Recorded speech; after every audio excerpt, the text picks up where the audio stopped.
I carry a couple snacks when hitchhiking, like some Snickers bars and just a few random assortment of things. And what people give me. So a lot of people give you food hitchhiking. You've probably experienced that. But yeah, like cycling, you need to have food. Oh, from Nova Scotia, live in BC now. Oh yeah. I don't know what the Maritimes are, because they had locked down their borders or you could only go if you were an essential worker or lived there, and I'm neither, so yeah. Let's go find sexy bush. It's gonna be completely different with the bike, you know?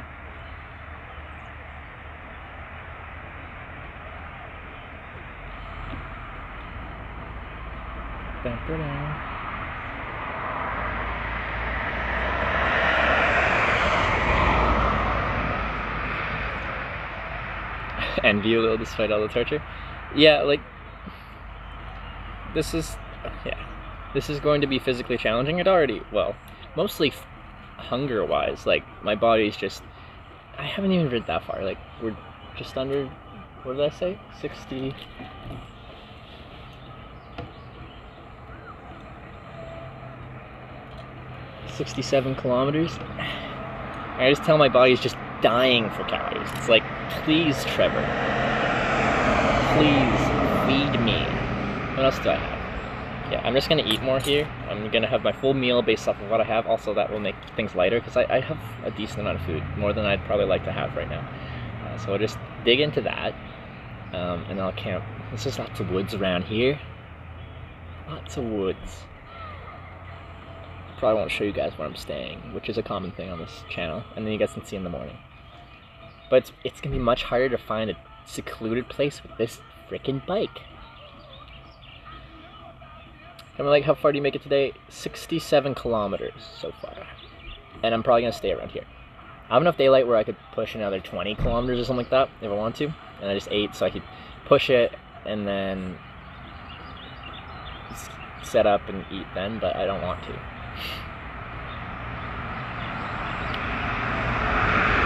But yeah, we started very late. I didn't start till like 3 or 4 or something like that. What time is it? I still don't remember.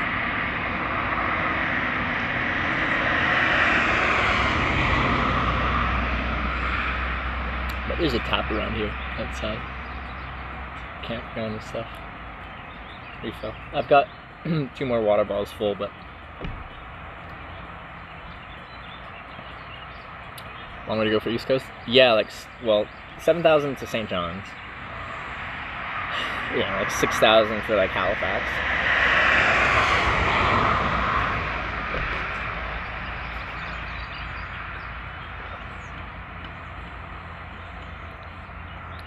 Charge your phones, you added a small generator, like a gas generator. It's gonna be very heavy and bulky. Never seen someone go with a generator. It's bold. Any rules for this trip? I haven't really felt the need. But like, you know, probably in the same way that I didn't accept rides from people when I'm hitchhiking, I probably won't accept rides from people that would pick me and my bike up and take me further along the way. Like if I'm just outside town and you pick me up because you're gonna give me a backyard in town to stay or something like that, I think it's fine as long as I'm in the city limits kind of thing. But probably the same kind of rules as hitchhiking.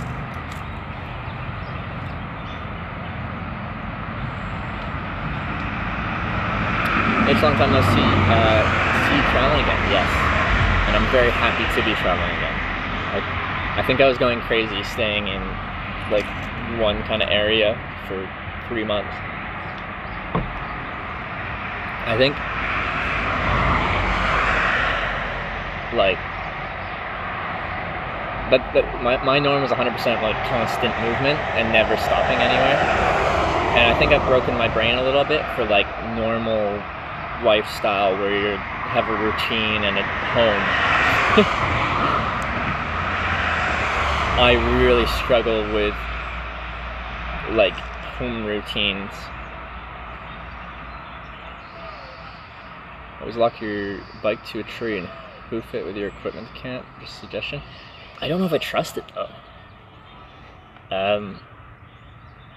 Like I have a lock, but any lock, no matter how good it is, and mine is not like top tier lock by any means, because those are very heavy and bulky. Any lock is quite quickly beaten if you have the right tools.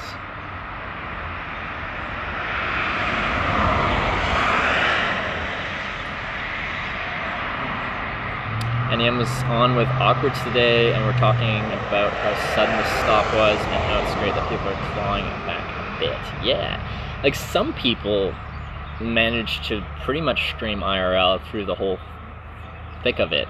Like I think some people in Japan pretty much never stopped. So apparently that was a good place to be during the whole thing. And because they were streaming through that, and there weren't many other people streaming anything outdoors, they probably did really well for themselves. But not everyone was in that position, nor even if people were in that position, they might have not felt comfortable streaming that type of content at that time, for very understandable reasons.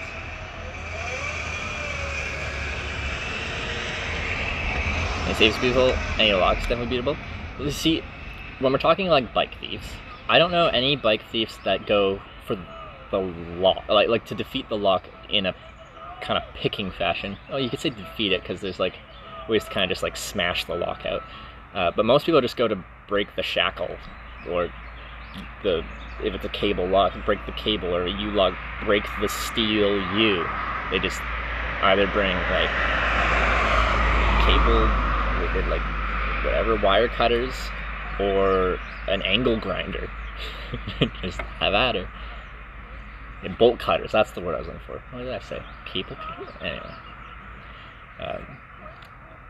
I think there's some fast ways that defeat the lock, but most people go for the cable or the metal itself. Where's the tent, bro? In the blue thing up top there. I got my Z-Packs Plexamid and Thermarest Neo Air X-Lite sleeping pad, my Thermarest Parsec sleeping bag. Yep. And Gambulate. This is true. This is true. My lock could be defeated by a well-adjusted bolt cutter for sure.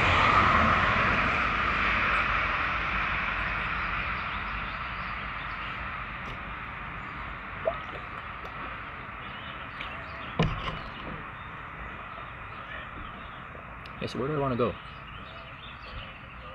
I might have to backtrack a little bit. No, that's okay. Yeah, he's the only one. Food and water intake can be so much more than normal refill whenever possible. Sure, yeah. I don't think I'll refill tonight. I still have 2 more water bottles after this, but I think tomorrow morning we'll, well, I might not right in the morning. Like, if I know I'm going to be really close to towns, then it's going to be nice to carry less weight in water, I guess. Because we'll be chaining from town to town here on the Old Island Highway. There'll be lots of businesses and stuff. This next section should actually be pretty decent for the network, I'm guessing, which is nice. At least the next hour or something.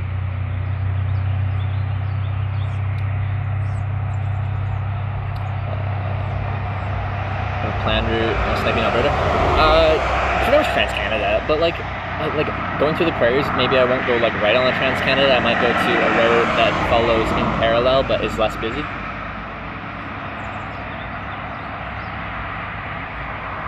Any major detours I'm thinking of? I'm stopping in Kelowna, which is off the Trans-Canada.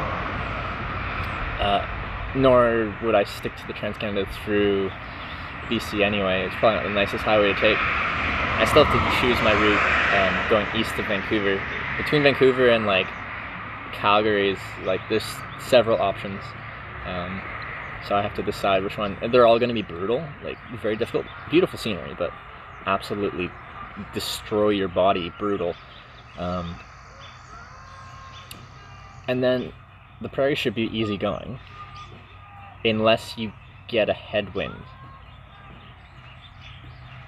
Yeah.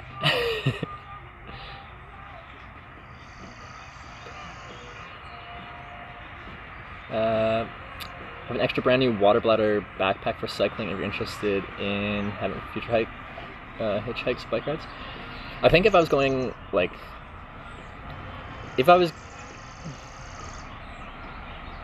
I might have to look at getting more water storage for really out there places. Like, say, when I'm going through Western Ontario, there'll be hundreds of kilometers without really much civilization. Now, that part of Western Ontario is very, very filled with lakes, fresh water sources. I think I do have some aqua tabs, so I could just purify it. I didn't bring my filter, but I have some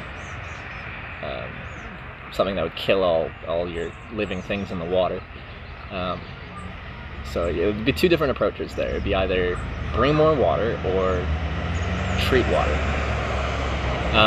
But say I was like gonna do an Australia trip and I was gonna do the Nulliver or something like that, I'd probably bring a lot. Or I wanted to do Stewart Highway from north to south.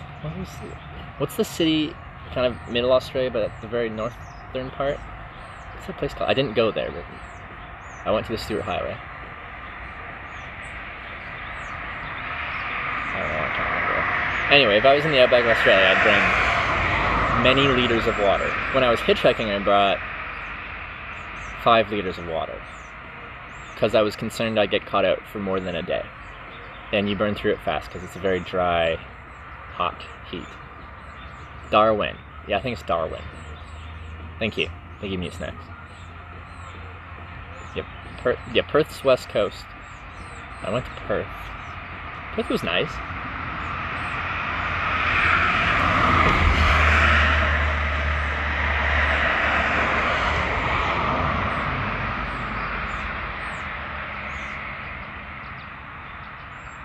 It's the sunset here. It's a lot of water weight. Yeah, no, that's the other thing. It's like, if you don't have to carry 5 liters of water, which is then 5 kilos, which is then 12 pounds, right? 11 pounds? That would be ideal. What am I doing? Oh yeah, I'm looking at the sunset time.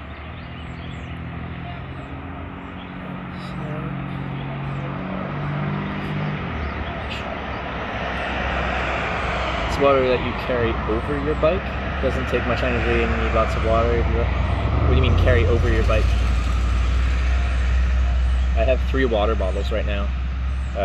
This one's a liter. The other ones are probably 700 mils or something like that. So I've got like 2.4 liters.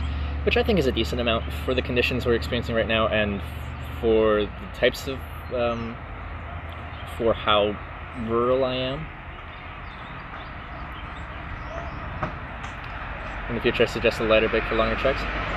But the thing is, like if you use a really light bike and then you throw a bunch of weight on it, that light bike isn't designed to